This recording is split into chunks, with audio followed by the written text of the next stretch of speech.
七圣召唤虽然才出来没多久，但很明显啊，已经快进到了四处超卡组的时段了。目前主流的有机化队、速攻队、永动流、召唤流等等啊，都很强。但是我就想问，难道就我一个人在玩元魔吗？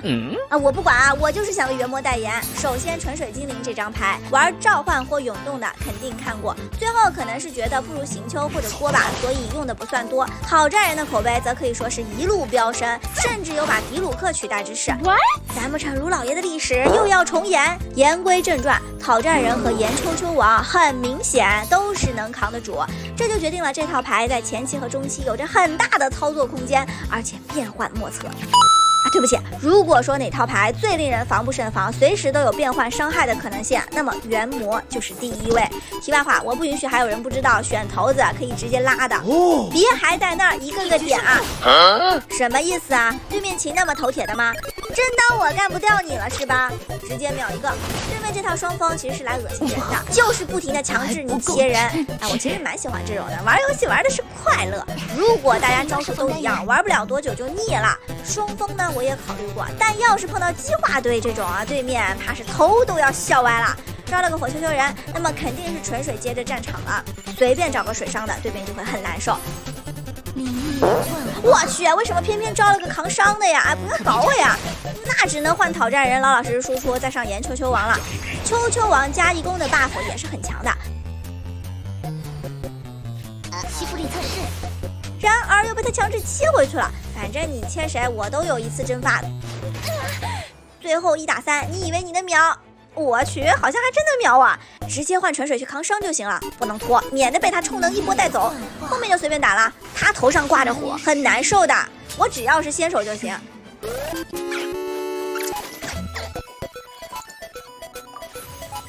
当然了，对面这个多少算是个整活卡组。第二把我碰到了永动，他上来就招俩召唤物，你敢信？我骰子也不错，但稳点。先看看秋秋人招谁，只要不是水，对面都难受。我去啊！我这套牌，不会脸黑的还不能玩吧？3/4的概率非要招水呀！哎呀，真的是难受，又不想浪费那么好的骰子。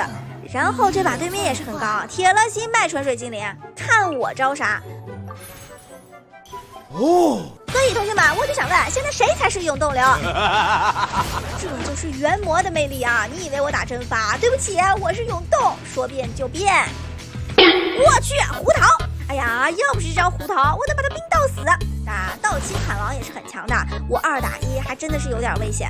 最后一波我骰子比他多，然后惊险的招出来了扛伤的蛙，否则还真的要翻车呀。最后一个大招带他走，用别人的手段恶心别人，这就是元魔的快乐。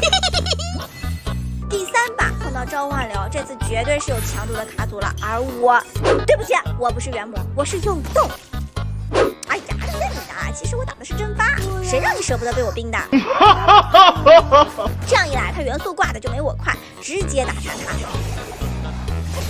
最后一个柯蓝慢慢打就行，毕竟岩秋秋王能扛能打，前几把都没有什么用武之地啊。这里我记得纯水有个帽子的啊，他想换人放大招啊，可惜我正好可以普攻一次。那么通过对后2个主流卡组的表现啊，不难看出元魔这套牌真不只是为了整活，强度是在线的。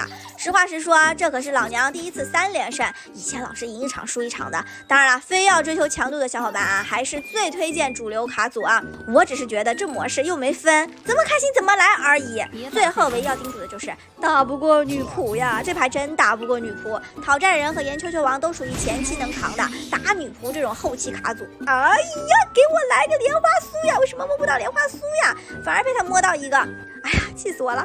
就差1个回合结束，但凡回合结束，死的就是他了，好吗？他还等那么久才砍我最后一刀，哇，真的是好气呀！卡组就随便给大家看一眼啊，因为七圣召唤这游戏光超卡组还真是不够，每个人都有自己的打法。核心牌2张，秋秋人在手就行。莲花酥推荐带2张，摸不到直接高血压。我喜欢切人和充能，就带了点对应的牌。然而这还不是重点，等见鬼一出啊，还有你鸡哥，到时元魔的卡组才会完整，强度肯定会有质的飞跃。只能说元魔在大世界里被欺负的太惨了，这次很明显要在牌桌上找回来。